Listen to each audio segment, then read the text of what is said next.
Welcome to episode 12 of the SWNZ Podcast, the podcast for New Zealand Star Wars fans. My name is Matt. And my name is Christy. Today we're going to run through a list of recent news announcements that have come across our desk in the last week and have a bit of a chat about recent local store reports. Headlining the news are a number of updates about Galaxy's Edge, the expansions to the Disney theme parks in America coming up next year. We've got some confirmation about the general timelines for these, but no solid dates about the openings just yet. Disneyland on the West Coast in Anaheim is scheduled to open in summer of 2019. That's US summer, so New Zealand winter, i.e. June to August. And on the East Coast, Walt Disney World is scheduled to open in fall 2019. That's New Zealand spring, i.e. September to November. Beyond that, though, a number of news reports have shown up on Entertainment Weekly and StarWars.com that have given us a little bit more insight into the actual rides that are going to be available within the Star Wars immersive expansions to the theme parks. We've also heard some new music from John Williams, who's specifically created additional score that will be associated with these theme parks. We're not sure exactly how this will be implemented just yet, but it's described as being a theme for the Galaxy's Edge theme parks. Anyone that's spent time in one of the American Disney parks will remember the themed atmospheric music that plays in these areas that ties into the specific sections of the park. Like Fantasyland has a lot of the sort of princess themes and fairy tales. Adventureland has got like Indiana Jones areas and things like that. So it'll be really neat to hear this new piece of John Williams' Star Wars music playing in those areas. I hope they do play it as an atmospheric sort of soundtrack, but we may still just hear it in stores or things like the cantina or as part of the rides. It's just really neat to see John Williams continuing to add to the Star Wars galaxy of music. Yeah, so there is video associated with that. You can actually hear that music in its entirety, and we'll link to that. We'll put a link to that in the content below. The video also gives a good sort of flyover of the land in its current construction state, which really starts to give us a bit more of a better understanding of the scope of this expansion, just how big it is, and seeing a little bit of a time lapse of constructing some of the vehicles and starships that are going to be scattered around this land. So you're really starting to get an idea about just how big and how cool this place is going to look when it's all finished. Well, the expansions are approximately 14 acres in size, and they're about the same size in both of the two American theme parks. And because they're happening in the parks that people can visit, there's been a lot of leaked photographs from the outside, but that video you're just describing actually takes a look inside some little bits and pieces. Something that really stood out to me is the walkers. They're not AT-ATs as we know them, they're a different variation, but showing them being constructed in full size and so forth. Yeah, we haven't really seen many photos from the inside of the buildings as they're being constructed, and getting a peek of some of these internal structures and hallways is just really, really cool. The expansions are fully immersive, as we know, and they're extremely large, and they're going to be made up of a number of different parts. There's going to be shopping, there's going to be live action characters walking around, there's going to be food and drink retailers and so forth. But there's two main rides that are being set up in conjunction with this. The first one we've heard a little bit about relates to the Millennium Falcon.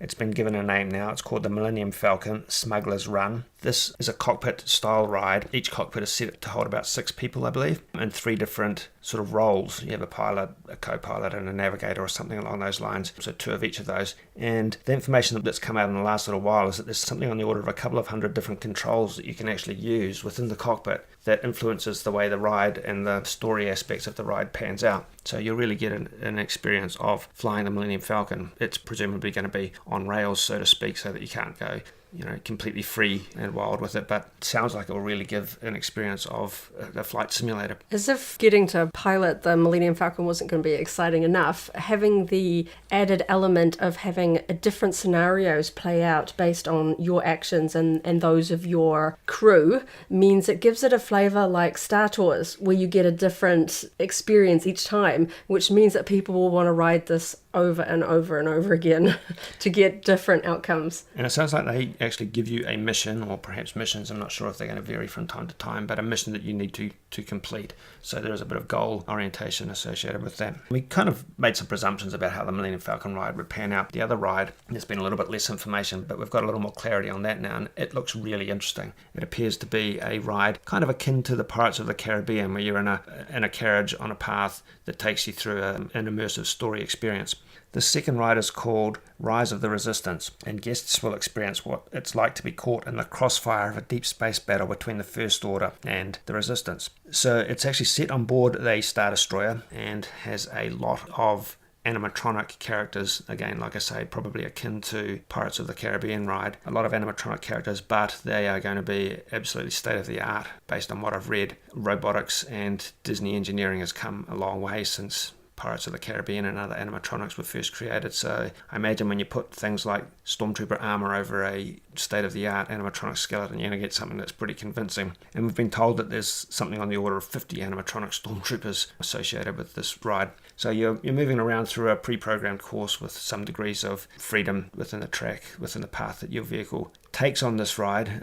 Your little buggy is driven by a First Order R5 astromech unit, which looks quite cool. And the interesting thing about the video that's been shown to describe this is that it is not concept art. It is showing some aspects of the completed interior of the ride, and it looks like a movie set completely.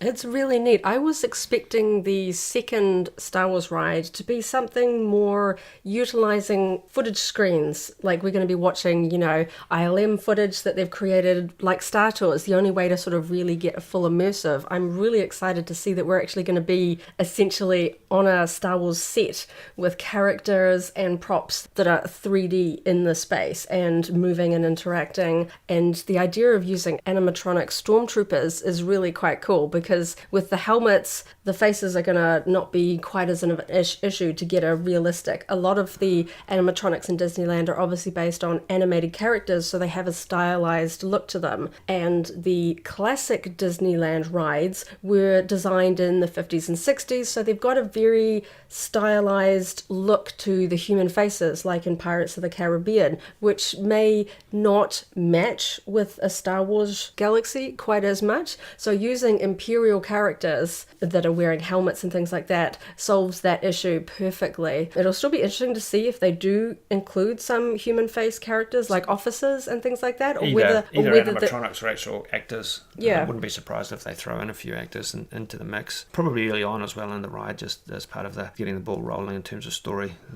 Because they do have, flight attendants and so forth on the Star Tours rides to usher you into your shuttles and so forth. Yeah. Some of my favourite rides in Disneyland, like Pirates of the Caribbean and then Indiana Jones rides, are ride vehicle-based rides with animatronic elements, with additional special effects, lighting and wind and other sort of things to really add to the adventure of the ride. So I'm so excited to see that is where they are taking a Star Wars ride. No, I agree. We all, to a certain extent, like thrill rides or rides that involve a bit of speed or so forth. But when it comes to Star Wars, I think we really want immersion rather than just with a bit action. of story, yeah. So the other piece of the puzzle related to the Galaxy's Edge updates is the Star Wars themed hotel. It's coming to the East Coast, to Walt Disney World Resort in Orlando. Bob Iger's previously described this as being seamlessly connected to Star Wars Galaxy's Edge, and we've more recently heard that when you're staying at the hotel, your journey begins with the guest boarding a shuttle pod that transports them from Earth to their hotel in space, and similar transports to get you into the Galaxy's Edge.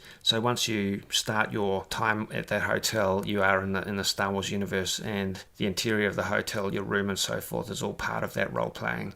And the transport to Galaxy's Edge and so forth, again, is immersive and part of that role-playing theme, so it will really feel like you're spending time away from Earth and in the Star Wars galaxy if you're staying at that hotel. Still waiting for a bit more detail to come out about that. It's still a little bit of a black box, but there is some more recently some concept art being shared associated with that, implying the sort of transport pod type concept for getting to and from the hotel and staying in world when you're moving in and out of that. Well, the Disney hotels always add an element of theming to the rooms and to the general areas like the lobby and that.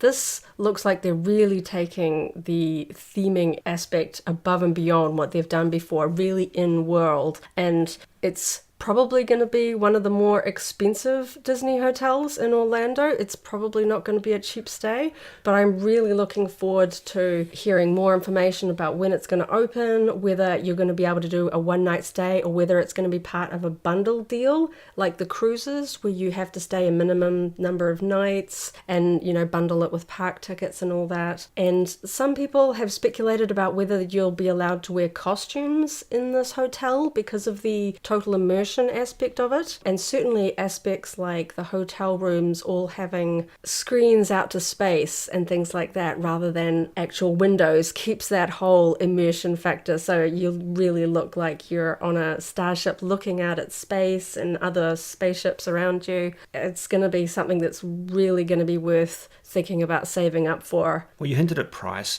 and I agree, it won't be at the cheaper end of the spectrum, but I don't think it'll be through the roof because Disney try not to price things out of everybody's reach, within reason. So it will be at the more expensive end rather than the cheaper end, but I don't think it'll be exorbitant compared to the sort of pricing structure that we're already familiar with. We'll wait and see. Most hotels generally do have a cheaper, smaller room and going up in different sort of price brackets up to a suite or on the upper levels. With this sort of hotel, because there'll be pretty much, based on the artwork, no exterior windows, it'll be just the physical size of the rooms as to what the pricing point. With previous hotels, whether you get rooms that face towards the parks or whether you get ones that face towards the streets and car parks and things like that, that's usually a big price factor. Yeah. With this one, with the windows not being a factor, it'll just be the basic size of the room. So hopefully they'll offer some small, 2-bed rooms that'll be at an affordable price range for the hardcore Star Wars fans really hoping to add that element to a Disney World trip. Yeah, those are good points. I mean, obviously we're super keen to one day try and experience this. I think the only downside to this whole notion, to this whole development, is that once you've been there and once you've been living in the Star Wars world, there's going to be a point in time where you have to leave and come back home and go back to work. But I'll just have to look forward to the next time after that.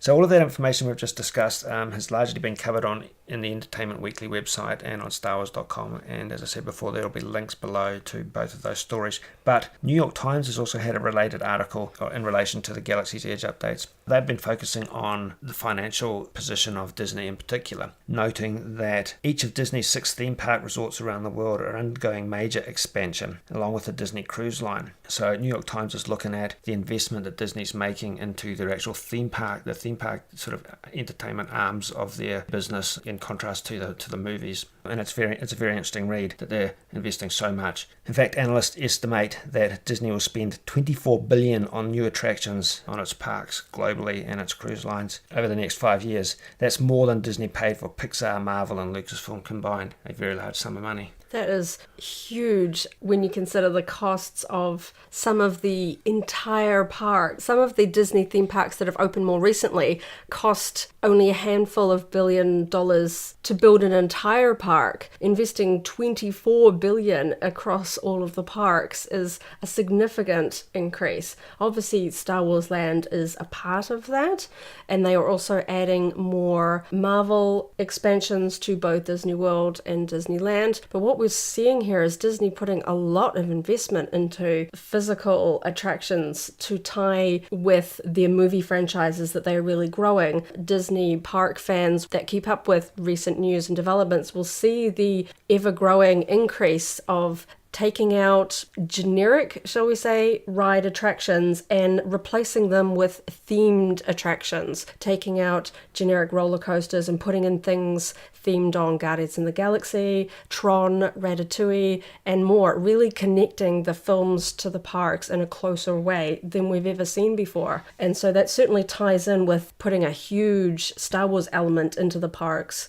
that previously was limited to just one ride and one store. So this degree of investment is a little bit of a shift in strategy, but I guess it makes sense. The last decade or so, they've focused on acquiring and developing franchises and movie sequels and getting a lot of exposure from that. And now that exposure is being maximized, they're leveraging people's familiarity with those characters and franchises and movies in other aspects of their entertainment business. Obviously, it's unfortunate that there aren't too many Disney parks close to us. There aren't any in Australia. the closest for most of us is Anaheim, being close to LAX in terms of flight and travel costs. But I think with the effort and the Star Wars inclusions into these parks means that it's going to be something that a lot of New Zealand fans will really want to look at saving up for and experiencing at least just once. Particularly if you're sort of going in about, 3 to 5 years. The Star Wars lands will be well established. The opening day surge will have died down. That generally lasts sort of, up to a year, particularly in the case of, say, the recent Pandora expansion at Disney World, the Avatar themed land. That still sees quite high traffic, even though it opened some time ago, because it's a new park and locals want to see the new stuff. So I think it's definitely going to be something that'll be worth saving up for to go experience for yourself. Okay, so there are a couple of other news items that we should just mention. We've covered these in the SWNZ News Digest, so take a look at the SWNZ News Digest for more detail on these and links to the source material. A few guests have been announced for Star Wars Celebration, author guests specifically. This is the first round of guest announcements, and hopefully that means we'll start to be seeing a few more of these over the coming months. Well, of course we will as we get closer to the convention itself.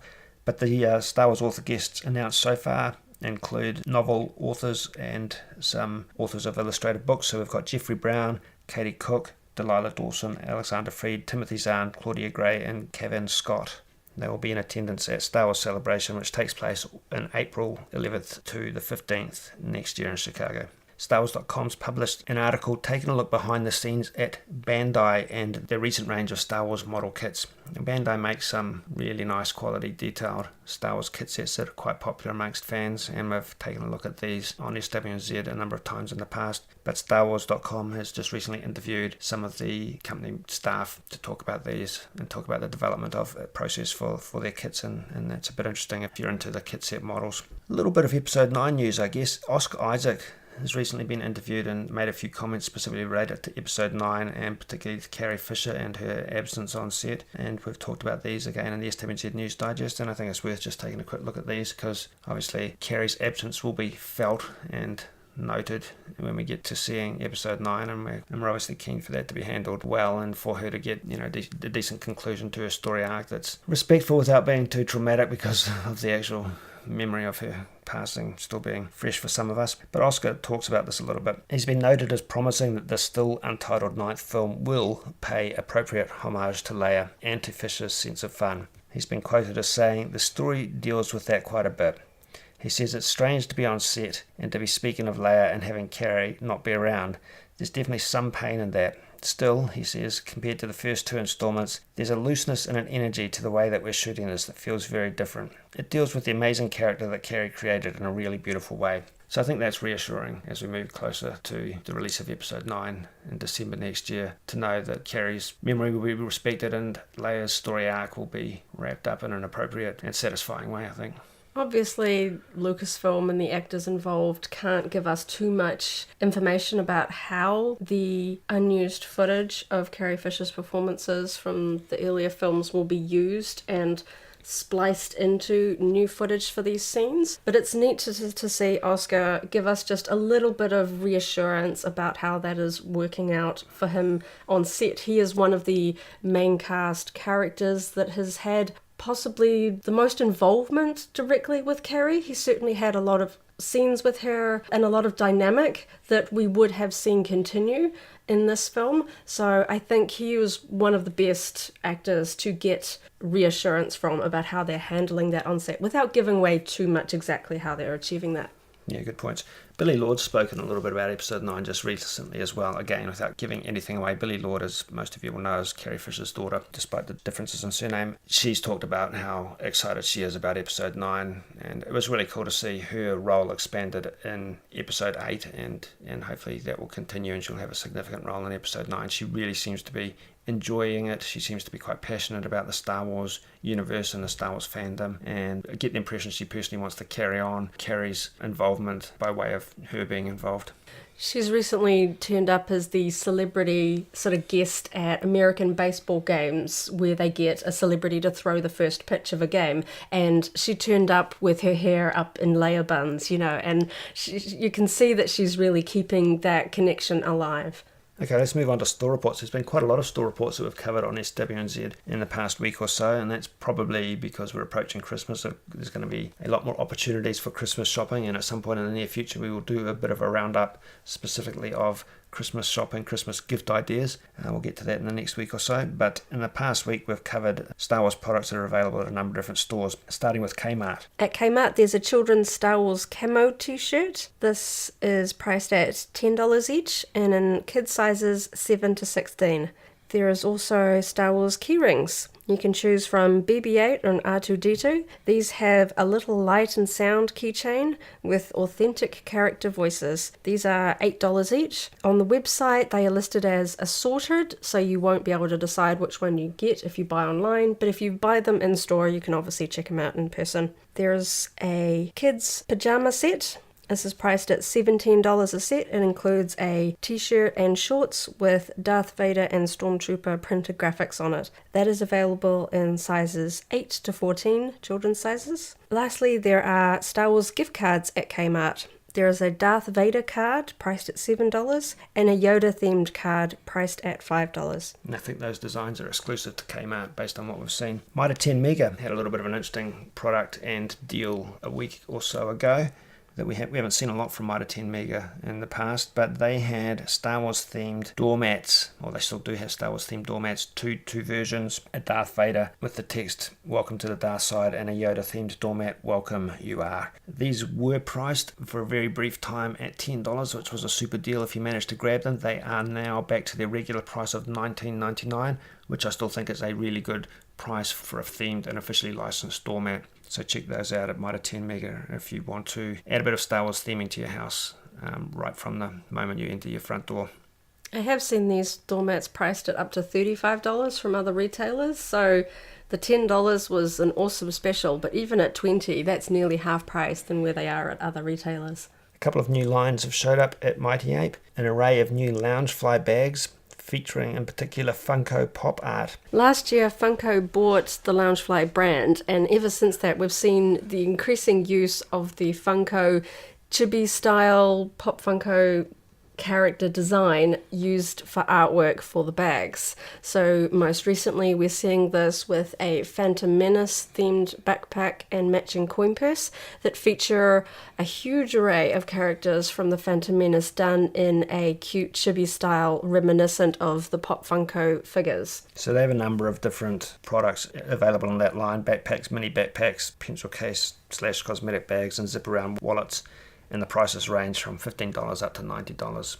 Also at Mighty 8, we have just seen the large 18 to 20 inch figures from Solo: A Star Wars Story. There's 3 characters in this range. There's a Mud Trooper, a Han Solo, and a Chewbacca who stands 20 inches tall. Each of them comes with a removable weapon, and they're priced at $54.99 each. At NZ Game Shop, we reported during the week on Star Wars candle sets, officially licensed candle sets. These licensed candle sets each contain 5 different scented candles, each with quirkily named scents, including candles named such as Trash Compactor or Inside of a Tauntaun. Obviously this is a bit tongue-in-cheek, but it's still fun to see a bit of a quirky Star Wars product available with a bit of a difference that we haven't seen licensed Star Wars candles before. So there are 3 sets of these, one for each of the original trilogy movies.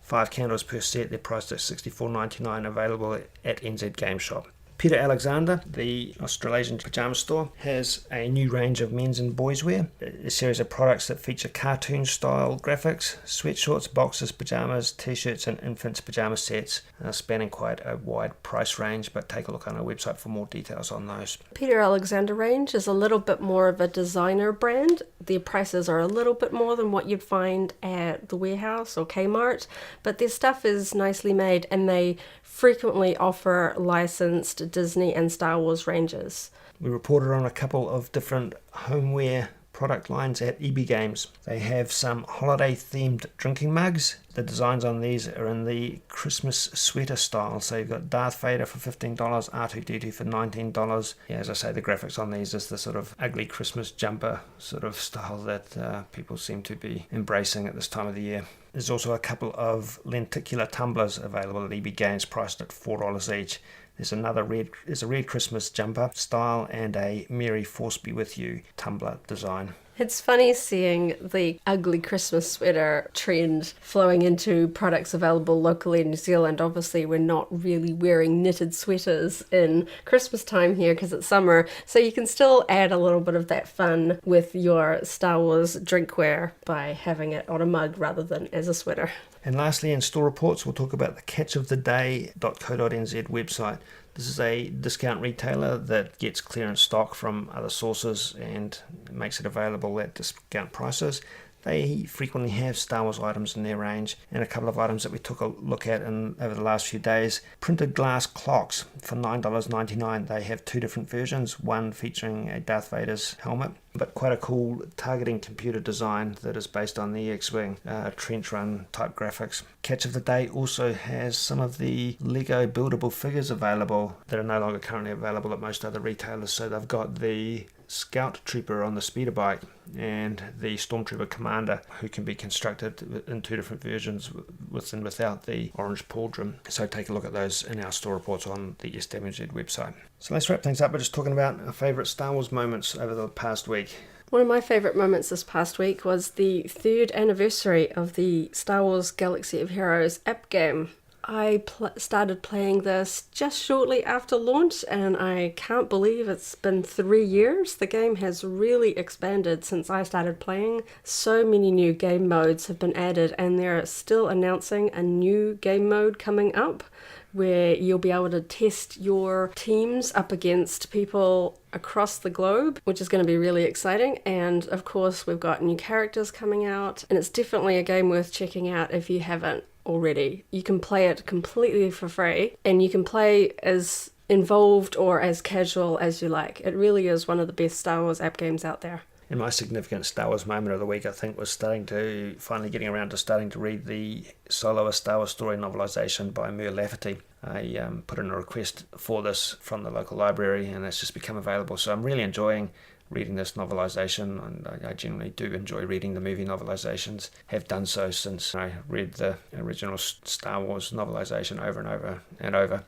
But this novelisation of Solo: A Star Wars Story in particular expands on what we saw in the movie. It has entire chapters of additional content. In fact, the first chapter starts moments before the movie actually starts and sets things up for the opening scenes of the movie. And it gives quite a lot of insight into what the different characters are thinking along the way, rather than just reciting what we see on screen. It goes a little bit deeper than that, and it's written really well. One of the things I like about reading movie novelizations is that if they stick to the dialogue script very closely, then you inevitably end up reading those in the voice of the character, and that's certainly the case in this novelisation. So haven't finished it yet, but so far enjoying it thoroughly, and that's something that I'd recommend if you can grab a hold of it from your library or from your bookstore. So that's about it for this week. I guess we're done doing talking. Thank you for listening in. Stay tuned to our website at SWNZ.co.nz for Star Wars news for New Zealanders and for our next weekly podcast. Follow us on social media, including our Facebook page. We've just launched a competition on our Facebook page, so check that out. We're giving away a prize of a Solo: A Star Wars Story on DVD. Details on our Facebook page, link below. Chat with other fans in the Star Wars New Zealand Facebook group and our website forums at swnzforums.co.nz. Thank you for listening. May the Force be with you. If you enjoyed today's podcast, go ahead and like the video, check out the SWNZ Podcast playlist for our other episodes, and subscribe for alerts about new episodes. See you next time.